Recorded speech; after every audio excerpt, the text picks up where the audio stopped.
చిన్నప్పటి నుంచి నెల్లూరు జిల్లాలోనే చదువుకున్నాను. నా స్కూలింగ్ కావచ్చు, నా కాలేజీ కావచ్చు నెల్లూరు జిల్లాలోనే జరిగింది అని మా నాయకుడు విజయసాయి రెడ్డి గారు చెప్పారు. అంటే ఆ తర్వాత ఉన్నత విద్య కోసం చెన్నై వెళ్ళడం జరిగింది. అంటే సుమారు ఆయన యువకుడుగా, అంటే డిగ్రీ పూర్తి కూడా ఇక్కడే చేసుకున్నానని చెప్తున్నారు. అంటే సుమారు 22-23 సంవత్సరాల యువకుడు అయినంత వరకు కూడా, పుట్టిన రోజు నుంచి తన డిగ్రీ చదువయ్యేంత వరకు కూడా నెల్లూరులోనే నా విద్యాభ్యాసం కొనసాగింది అని చెప్పారు మా నాయకులు.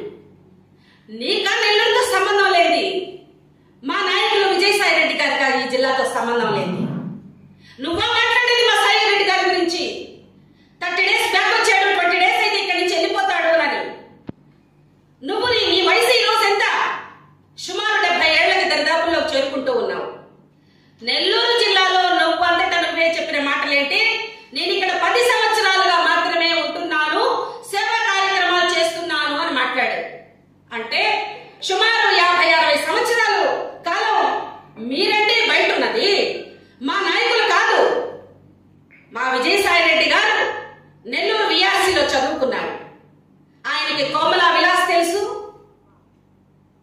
ఆయనకి కనక మహల్ తెలుసు, స్వర్ణాల చెరువు తెలుసు, పెన్నా బీచ్ తెలుసు, ఈ జిల్లాలో ఉన్నటువంటి జై హింద్ స్వీట్స్ షాప్ తెలుసు, బాలాజీ నగర్ సెంటర్ తెలుసు, చాకలి వీధి ఏరియా తెలుసు.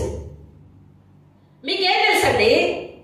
మా నాయకుడు ఇక్కడే ఉండి చదువుకున్నటువంటి వ్యక్తి, నెల్లూరు జిల్లా యొక్క ప్రజల పల్స్ తెలిసిన వ్యక్తినని స్వయంగా ఆయన మాట్లాడారు. స్వయంగా మీరు కూడా మాట్లాడారు, ఈ జిల్లాతో నాకు ఎలాంటి సంబంధాలు లేవు అన్నారు.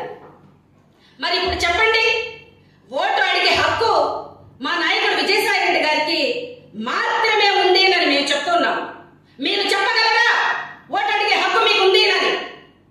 పోతే మా నాయకుడి యొక్క విద్యాభ్యాసం అంతా ఇక్కడే కొనసాగడం, ఆయన చిన్ననాటి కాలేజీ క్లాస్మేట్స్ అయినటువంటి బీదా మస్తానరావు గారు కావచ్చు, అంటే కావలి కాన్సెన్సీ ఇసుకపల్లి పంచాయతీ కూడా మా నాయకుడికి బాగా తెలుసు.